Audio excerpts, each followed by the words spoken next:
Hey everybody, Dr. O here. In this video, we're going to cover alternate day fasting, or ADF. Alternate day fasting is my favorite form of fasting for weight loss, but I had a lot of weight to lose, so it may not be for you. Again, we'll cover the pros and cons of each of these different types of fasting programs throughout these videos.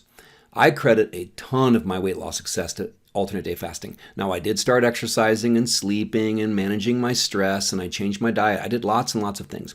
But if you're looking at the calorie deficit that I had to be in over time to lose 165 pounds in a year, alternate day fasting is the only way that I could have got there. And I've explained that in the section on calorie cycling and throughout this course.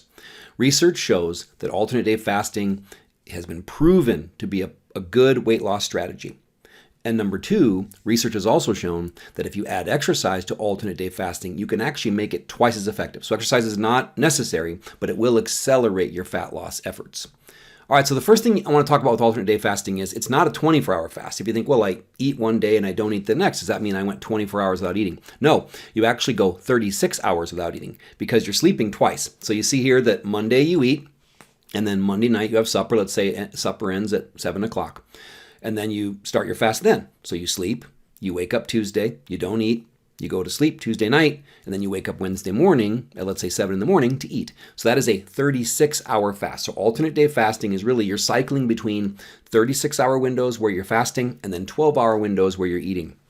And we've already covered that when you're eating, I expect you to eat 25 or 30 or even 35% more calories than you normally would on those eating days, but you'll still be in a really, really good calorie deficit.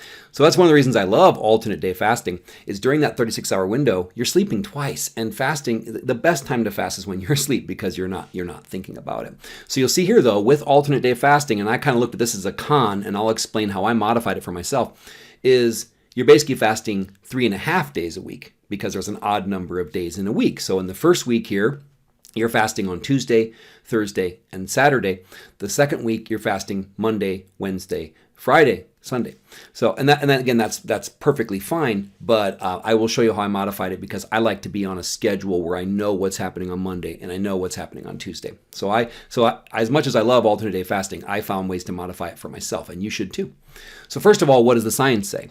The effects of intermittent fasting on body composition and clinical health markers in humans.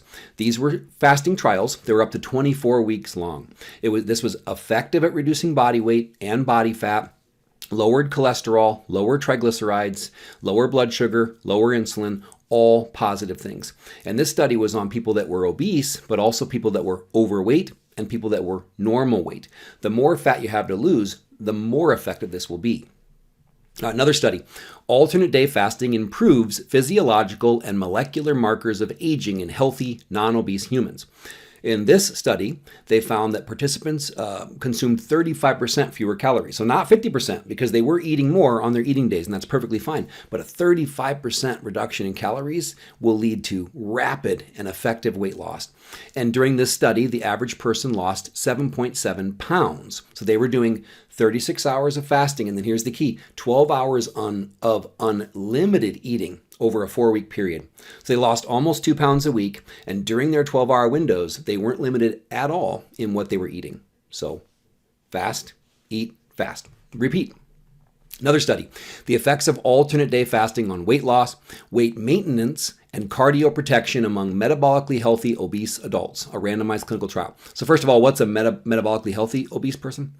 This would be someone that is obese because of their BMI, but they don't have risks factors for metabolic disease or metabolic syndrome. Their triglycerides are normal, blood pressure is normal, etc.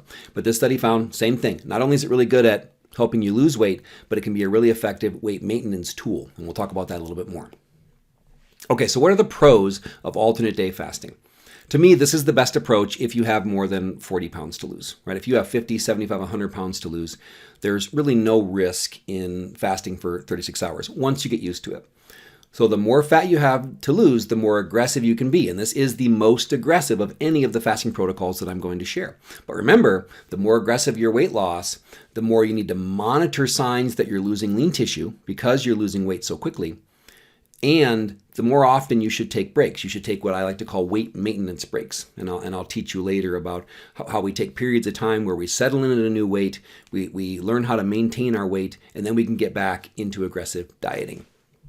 Okay, but let me show you, this was my biggest con. So the cons of alternate day fasting, of course it's hard until you get used to it. But the hardest part for me was scheduling, right? I've told you in multiple places that I wanted to fast on days when I was busiest. So for example, Monday and Wednesday are my two busiest days at work. So those are days that I always want to fast. And then I want to keep an exercise schedule. I don't exercise every other day. I exercise, Tuesday, Thursday, Saturday, Sunday. So I wanted to keep my fasting schedule set and my exercise schedule set. So I modified this. So instead of doing alternate day fasting, you could just do 3 or 4 fasts a week. So what I would do is I would fast 3 times one week and then kind of 3.5 or 4 the next week. Let me show you that. So let me show you my fasting schedule. So this is what I liked because it allowed me to fast on the days when I was busiest, which makes fasting easier, and allowed me to eat on the days I exercise. So I would fast, you see here the first week, I would fast Monday, Wednesday, Friday. So then I would exercise Tuesday, Thursday, Saturday, Sunday. So I was eating on my exercise days, which is very important because you want to fuel performance and you want to tell your body that it's okay to build or at least maintain muscle. And then I was fasting on the days that I was the busiest. But you'll only see the next week what I would do. And remember, I have a lot of weight to lose, so you could just do that. You could fast 3 days a week and kind of call it a modified alternate day fasting program. But I still wanted to average 3.5 fasting days a week. So the next week, I would fast Monday, Wednesday, Friday, and then on Sundays, I would either fast or do what's called a protein sparing modified fast, where I would consume definitely under 1,000 calories, and those calories would almost all come from protein. And then I would do a really light exercise on that day because I wasn't eating. So my fasting program that I used to lose 165 pounds, I averaged 3.5 fasts per week, but I never really ever fasted alternate day. So 3 fasts one week, 4 the next. But unless you have a lot of weight to lose, fasting 3 days a week is more than enough. I've learned over time, right? The longer I've done this, the less I recommend being super aggressive. Fasting 3 times a week, 36 hours, 3 times a week is already plenty aggressive, and you will reach your goals. All right, so what are the other cons of alternate day fasting? It's tough until you get used to it, right? I don't tell people to jump right in.